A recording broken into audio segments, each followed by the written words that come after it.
ഹരേ കൃഷ്ണ.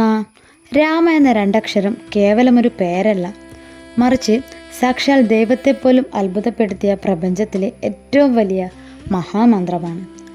ഒട്ടുമിക്ക ആൾക്കാരും രാമനാമം ജപിക്കാറുണ്ട്.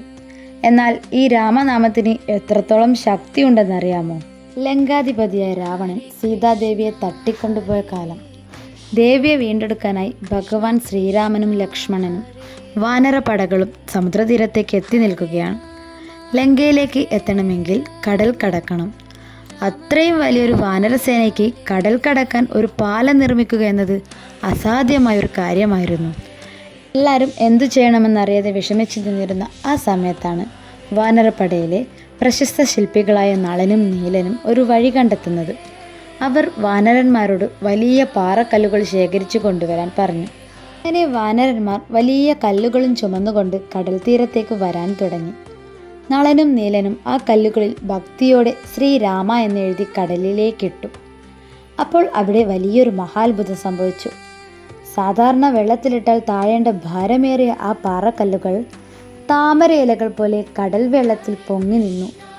ഇത് കണ്ട വാനരപ്പട ജയ് ശ്രീറാം വിളികൾ മുഴക്കിക്കൊണ്ട് കൂടുതൽ കല്ലുകൾ വെള്ളത്തിലേക്കിട്ട് പാലം പണി തുടങ്ങി. എന്നാൽ ഈ കാഴ്ചകൾക്കെല്ലാം സാക്ഷിയായി ദൂരെ മാറി നിന്ന ഭഗവാൻ ശ്രീരാമൻ്റെ മനസ്സിൽ ഒരു ചിന്തയുണർന്നു. എൻ്റെ നാമം എഴുതിയ കല്ലുകൾ വെള്ളത്തിലിട്ടപ്പോൾ അത് പൊങ്ങി നിന്നു. എന്നാൽ ഞാൻ നേരിട്ടൊരു കല്ലിട്ടാൽ അത് പൊങ്ങി നിൽക്കുമോ? വാനരന്മാരും മറ്റുള്ളവരും പാലം നിർമ്മാണത്തിൽ മുഴുകിയിരുന്ന സമയത്ത് ഭഗവാൻ ശ്രീരാമൻ ഒരു ചെറിയ കല്ലെടുത്തിട്ട് കടലിലേക്കെറിഞ്ഞു. എന്നാൽ ആ കല്ല് വെള്ളത്തിൽ മുങ്ങിപ്പോയി. ഭഗവാൻ രാമൻ ചിന്താകുഴപ്പത്തിലായി. എൻ്റെ നാമത്തിന് ഇത്രയും ശക്തിയുണ്ടെങ്കിൽ ഞാൻ നേരിട്ടെറിഞ്ഞ കല്ല് എന്തുകൊണ്ട് താഴേക്ക് പോയത്? രാമൻ തിരിഞ്ഞു നോക്കുമ്പോൾ തൻ്റെ പ്രിയഭക്തനായ ഹനുമാൻ സ്വാമി കൈകൾ കൂപ്പി പുഞ്ചിരിച്ചുകൊണ്ട് പിന്നിൽ നിൽക്കുന്നത് കണ്ടു. ഭഗവാൻ തൻ്റെ സംശയം ഹനുമാനോട് ചോദിച്ചു. ഹനുമാൻ, എൻ്റെ പേരെഴുതിയ കല്ലുകൾ വെള്ളത്തിൽ പൊങ്ങിക്കിടക്കുന്നു. എന്നാൽ ഞാൻ നേരിട്ടെറിഞ്ഞ കല്ലുകൾ എന്തുകൊണ്ട് താണുപോയി?